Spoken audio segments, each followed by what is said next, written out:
The universe basically started expanding when it was born, about 14 billion years ago, and recently started expanding in a very different way, in a faster and faster way, in an accelerated way.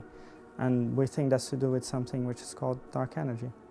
This dark energy is what produces this acceleration, and it's one of the mysteries that we have. We don't understand it at all. We have some guesses, but it's something we'd like to know a lot more about.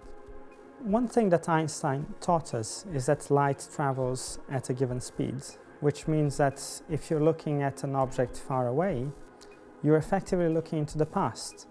So by looking at distant galaxies, we can effectively learn and study the history of our universe. We had a large enough map of the universe, a three-dimensional map of all the matter in our universe. You'd be able to see how the universe changes with time.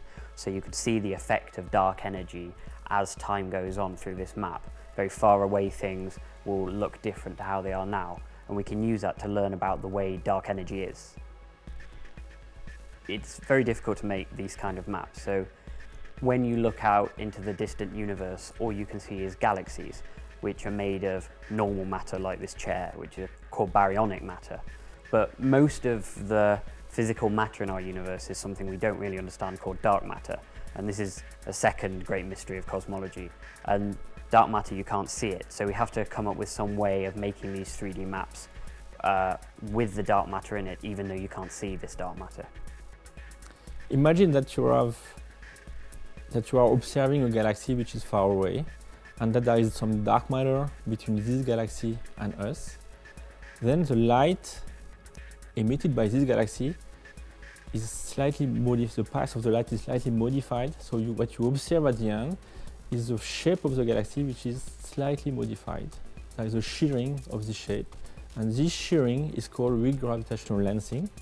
And the idea is to use this shearing of all the galaxies, and for instance the Euclid project is observing 1 billion galaxies, in order to build an image of the dark matter.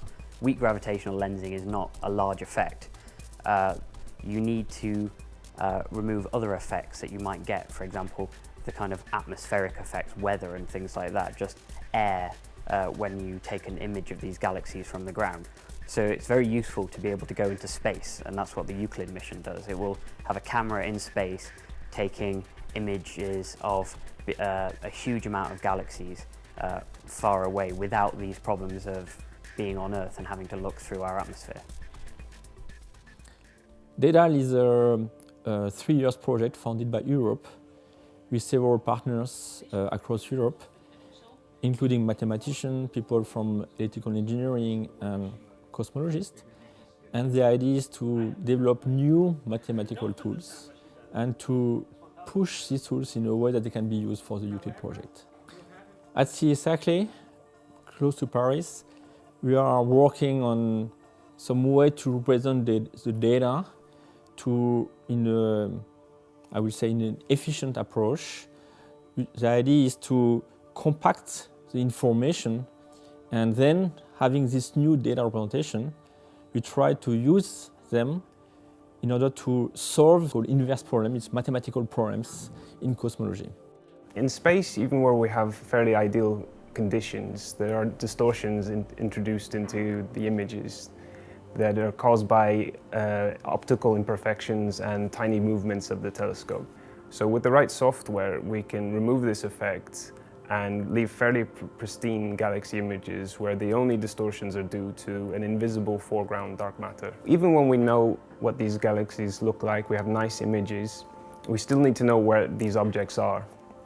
So knowing this as far as what locations they are on the sky is fairly simple, but finding out how far away from us is quite challenging and requires a lot more information. Basically, as the universe is expanding, galaxies appear to be moving away from us. And the interesting thing is that the farther away a galaxy is, the faster it appears to be moving. And this effect causes galaxies to appear redder than they should be. And we can use this information to kind of figure out how far away they are from us. And this is quite similar to the Doppler effect that you might have heard. An ambulance, the siren from an ambulance, where you hear a higher pitch as the ambulance is moving towards you and a lower pitch as it moves away from you.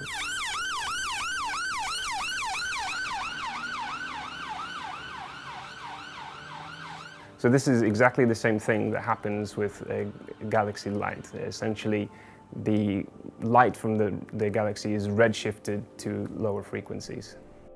Luckily, with the knowledge about how the universe expands, we could be able to know how far a galaxy is.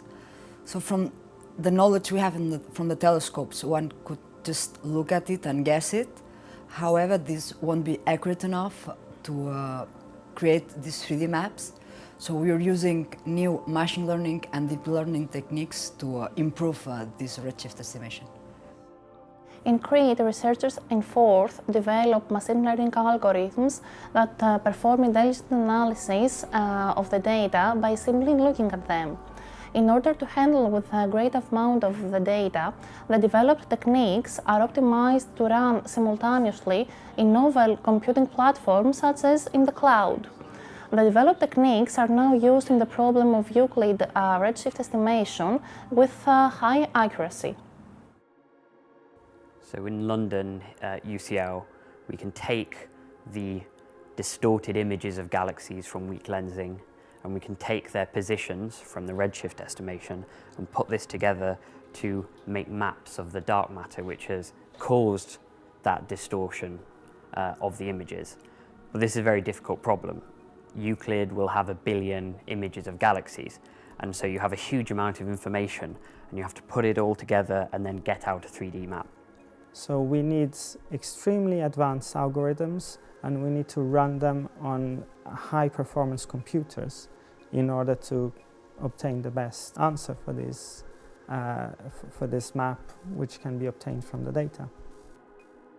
So once you have this map, you can make that more precise. You can learn exactly how much dark energy there is in the universe and exactly how much dark matter is and the way the dark matter behaves.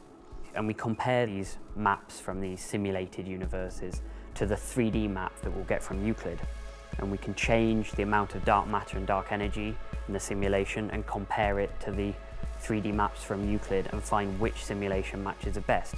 And then from that we've learned which amount of dark energy and dark matter best fits our true universe.